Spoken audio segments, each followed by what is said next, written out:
Hello, everyone. Welcome to track number 3. We are here about to hear about Berenice Medel. She just made a contribution to Phoenix LiveView. So the room is yours, Berenice. Okay. Thanks, Francia. Hello, everyone. Thanks for joining me at this talk. Today I'm going to talk about my recent contribution to the Phoenix Live dashboard, where I added the supervision trees visualization. And I'm so excited to share with you my adventure. About me, my name is Berenice Medel. I'm from Mexico, and this is the first time I'm giving a talk in English. This year I just finished a bachelor degree in computer engineering, and I have worked in software development for 2.5 years, learning and using different technologies. And 2 years ago, I found someone who introduced me to the Elixir world. So last year, I have learned and practiced Elixir working in some projects at Bunsan, a Mexican consulting company, where Elixir is the favorite programming language. And well, this is how it started. Last April, Jose Valim announced the first release of the Phoenix Lab dashboard, and all of us were excited to use it on our Phoenix applications. And with this project today, we are able to monitor our Phoenix applications with a web client. The first release had a group of pages that let us monitor the performance and behavior of our applications, displaying metrics and information about the resources of our server, as well as the processes and applications living within. Nevertheless, there were other useful things that it didn't include. So the community wrote new features and contributed to new releases of the dashboard. And in 2 weeks, there were 3 releases with new features like a list of sockets, a list of ports, and information about ETS. And we at Bunsan were thinking about some feature to contribute to the project. Then we noticed that there was nothing in the dashboard to see which applications are running, as well as the processes leaving each application. And comparing the live dashboard to the Erlang Observer, we noticed that one useful feature of the Erlang Observer is the applications page. In this tab, we can choose a running application and see its supervision tree, which is composed by processes and parent-child relationships. Also, we can see a lot of information about the individual processes by clicking each node. This feature is useful to monitor our applications and see the state of the processes within. And in that moment, only the Erlang Observer had it. This is important because the observer is only available if the Erlang node has a display. Most of the time, Erlang nodes are headless, and although you can forward the display through SSH, most of the time this is rather very slow. So with that in mind, we have an idea. What would it take to render the supervision trees within Live Dashboard? And in order to accomplish that, I wrote down a list of things to do. And first of all, I had to learn about LiveView and understand how to use it.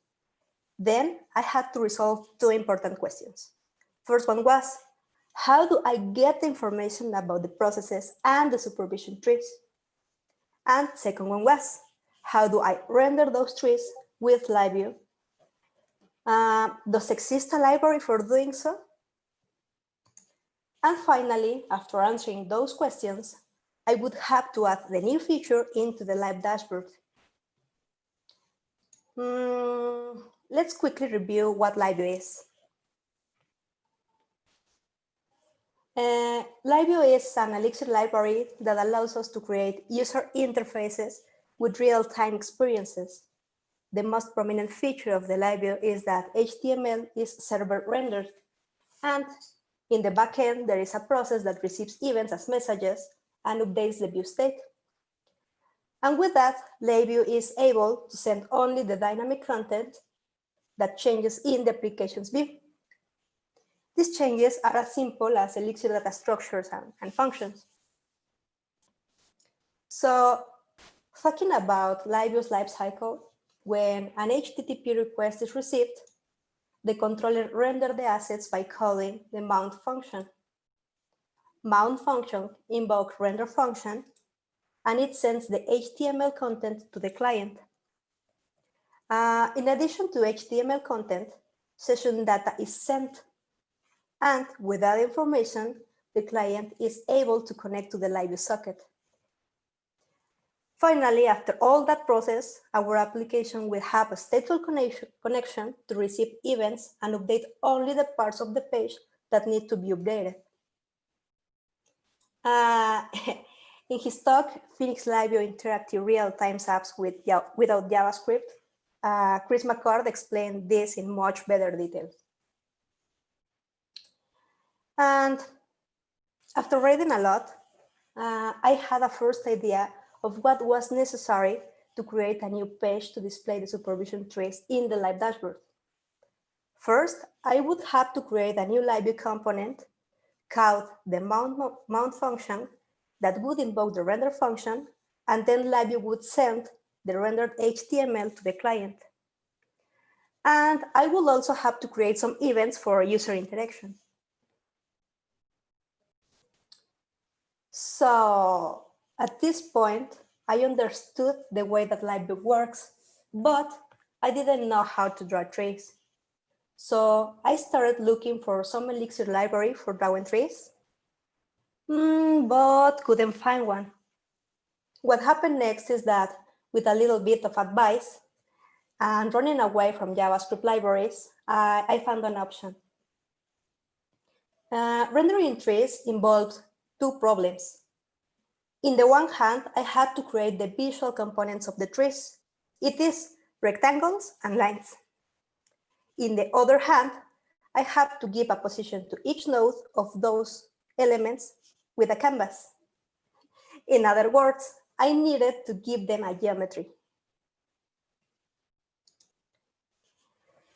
And for drawing each node and line that we needed, I chose SVG because it's so easy to embed within HTML. But what is SVG?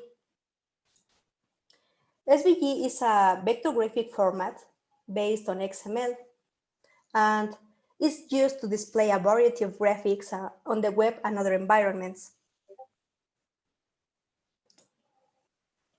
So we can embed SVG, an SVG image, into HTML with the SVG element. SVG element has two properties: width and height. Moreover, SVG gives us some elements for drawing basic forms. And for the purpose of drawing trees, I just needed two elements: the SVG rect for rendering nodes and the line for connecting them. These elements have its own properties and also give us the chance to manipulate their size and styles. The rect let us manipulate its X and Y coordinate, as well as its width and height. On the other hand, the line needs only the coordinates of 2 points. And it really looked very convenient for drawing the supervision trees. At that moment, I had resolved the way that nodes and lines would be drawn individually. But how would I position the nodes in a visually convenient way? In other words, I needed to set to each node an X and Y coordinate in order to render the geometry of the trees. First, I tried to think in a simple logic way to do that, but I didn't find a way to manage all the possibilities. And then I asked Google, is there an algorithm for drawing trees? And it told me about Rengle-Tilford algorithm. So when we talk about trees, we have two components, the nodes and the links between them. And in order to construct the tree layout, Reynolds-Tilford gives the nodes their X and Y positions, up from bottom, with two post-order traversals. In post-order traversal, we first visit all the children of a node and then the parent node. Look at the tree at the right side. Nodes A and B are visited first, then its ancestor, the node C. After that, the right side of the tree is visited. First, nodes D, E, and F, and then its ancestor, the node G. And finally, the ancestor of all of them, the node H.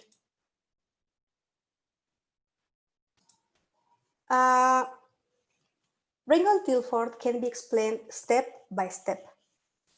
First of all, with a post-order traversal, we have to set to each node an incremental X position based on its previous sibling X position. The first node of every group of siblings starts with 0 on its X position, and its siblings increment their X position by 1 or any specified distance. With dotted lines, I try to show you that there are nodes in the same position, and we can't see them. Next step is to align parent nodes just in the middle of their children X position. So taking a look to the diagram, we can see two possibilities. The first one, as you can see in the blue nodes, they have only one child. So they have the same X position than their child.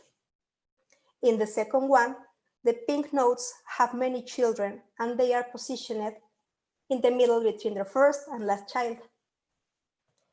And based on this, we have to add to each parent X position the distance needed to center them between their children.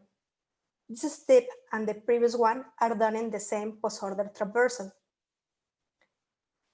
And here I show you the difference between the first and the second one. Please pay attention to the first and third levels. Those nodes that have more than one child were moved to the right.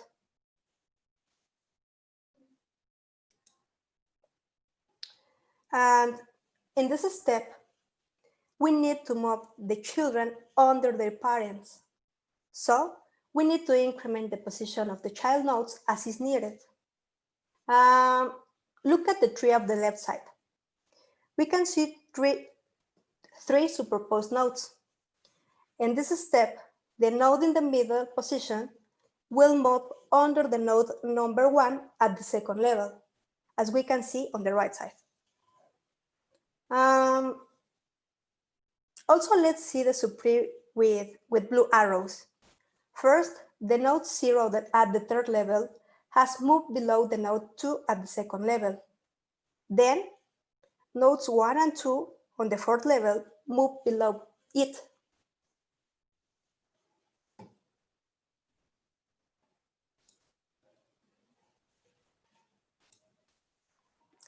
And last step is about conflict resolution.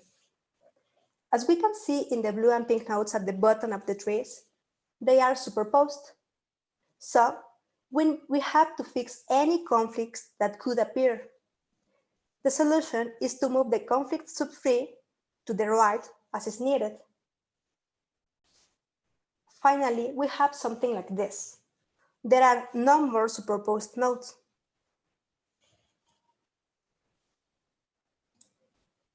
And now we know how to render trees and drawing them nicely. The final step is to get information about the processes, their relationships, and to render them.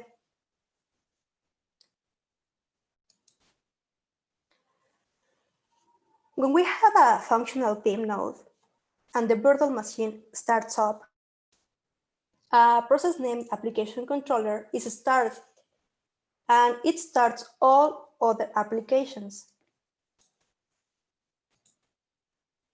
When an application is started, the application controller starts a process called application master, which acts like a middleman in between the application's top supervisor and the application controller. Then the supervisor monitors other processes called workers or other supervisors. Based on this, I just used some Erlang functions and created recursive functions to get the structure of the supervision trees. As we can see, Erlang gives us explicit functions like application master get master that receives an atom with the name of an application and returns the PID of the application master. Once you have the application master, you can ask for the root supervisor and then recursively ask for their children. Finally, you can get each individual process information.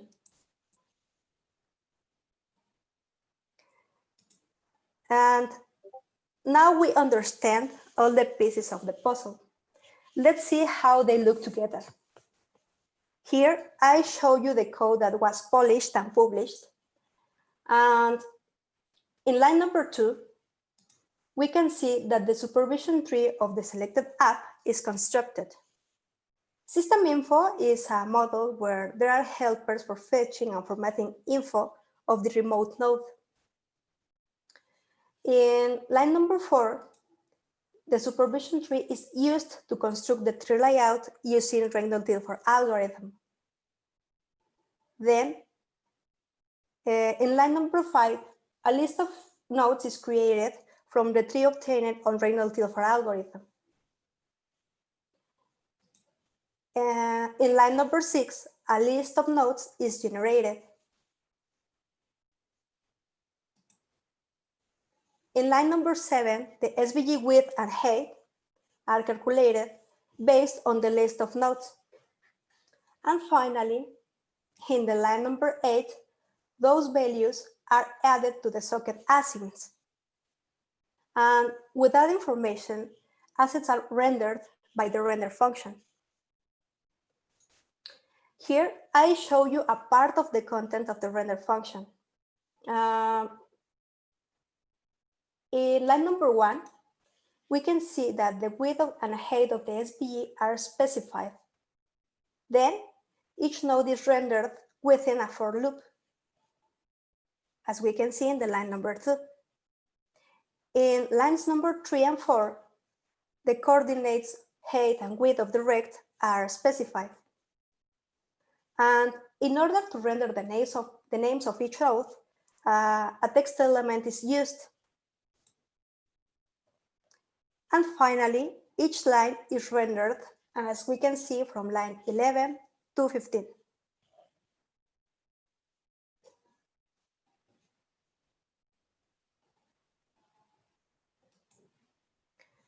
And finally, I had the first version of the applications page. It was totally decoded for another component, and there was a lift of running applications, and I could choose which application to display its supervision tree. Also, click any node of the tree to see its information. But it wasn't perfect. Here, you can see the tree of the kernel application. On the left side, there is the Erlang observer version, and in the right side, we can see the live dashboard. We can see that there are some missing nodes.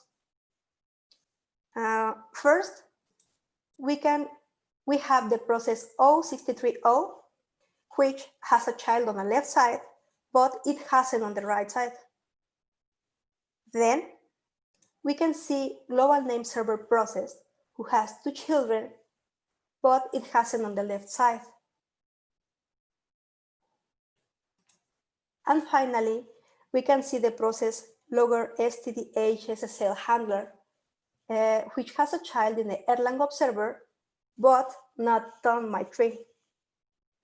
That means that the way that I was getting the information about the supervision trees was not complete. And with these little details on mind and looking for some feedback, I wrote a merge request explaining what I had accomplished, the approach that I took with SVG and Reynolds-Dilfer algorithm, and the issues I was aware of. Here I show you. And Josie replied to me in less than 8 hours. I remember that I sent the merge request in the night, just before I went to the bed.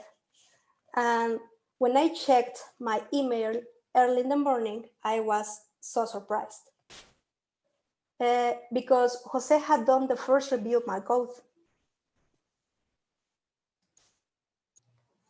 And he made me a lot of comments and suggestions, and I made all the changes and fixes. There were things more important than others, and one of them was a new way to construct the supervision trees.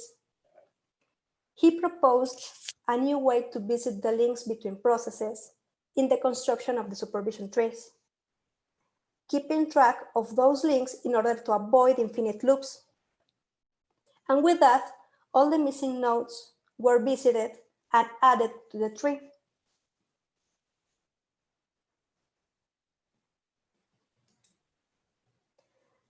And with another fixes about the tree construction and enhancements on the rendering, like a variable width of the nodes and using the live dashboard styles, I had a complete version of the applications page. It had all the missing nodes that didn't appear on the first version.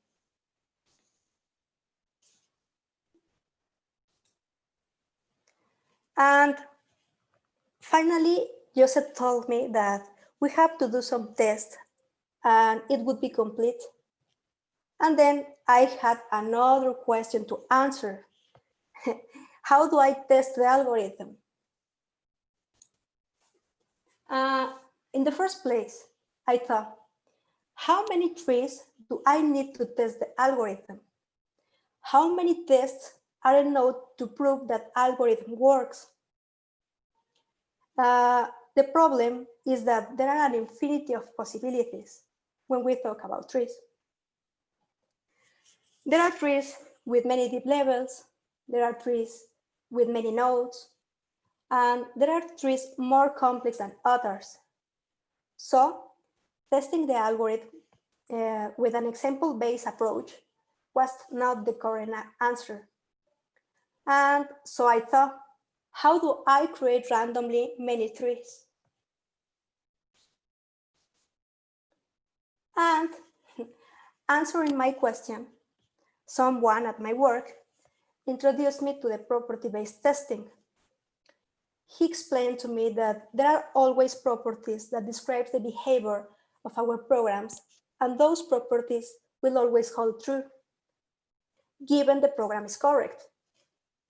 He also pointed me to some libraries with generators to create a range of inputs that we can use as examples to test those properties, rather than having to write a different test for every input value that you can imagine. And finally, he told me, you have to read this book. And to test the Reynolds-Dilfer algorithm, I proposed 5 properties describing the results that I was expecting. Properties number 1 and 2 are about centering parent nodes given its children. So property number 1, if a node has only one child, its y-coordinate is the same y-coordinate of its child. Property number 2, if a node has more than one child, its y-coordinate is the middle point between the first and the last child. The third property describes the behavior of the nodes at the same level. Property number 3, all nodes at the same deep level have the same x-coordinate. Property number 4 and 5 are about the minimal separation that should exist between nodes. Property number 4. All children must be at least node X separation from its ancestor.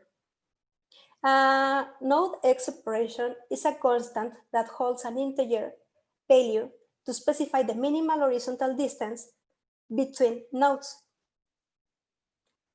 Property number 5. All nodes at the same deep level have to be at least node-wise separation from each other. Node-wise separation is a constant that holds the minimal vertical distance between nodes. And with those properties, I was ready to test the implementation of the algorithm. And let's see how the first property is implemented in code. So in the first line, the property is declared and defined in natural language. Then, as we see in line number 2, a set of valid examples are generated inside the check-all expression. In this case, a set of trees are generated with stream data. Then, with the check-all expression, each tree is used to build the tree layout with the Reynolds-Tilford algorithm in line number 5. And finally, in line number 6, the property is validated with an auxiliary function that returns true or false. And depending on the result, we determine if the property holds true or not in line number 8.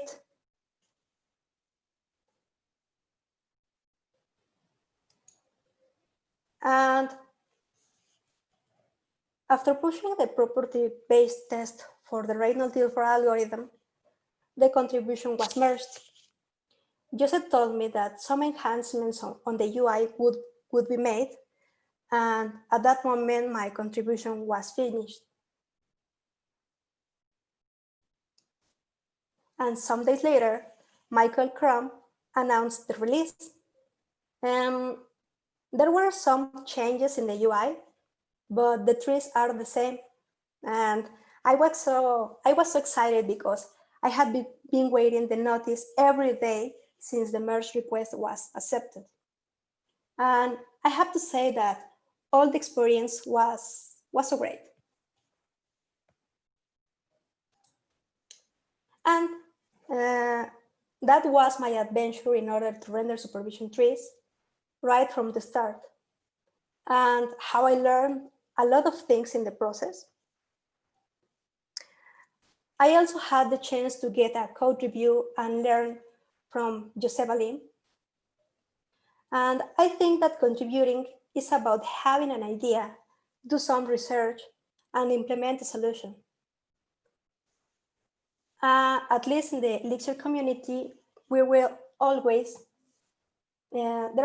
be someone to help you. And now, here I conclude my participation, hoping I have explained in the best way. Thanks you all for joining me.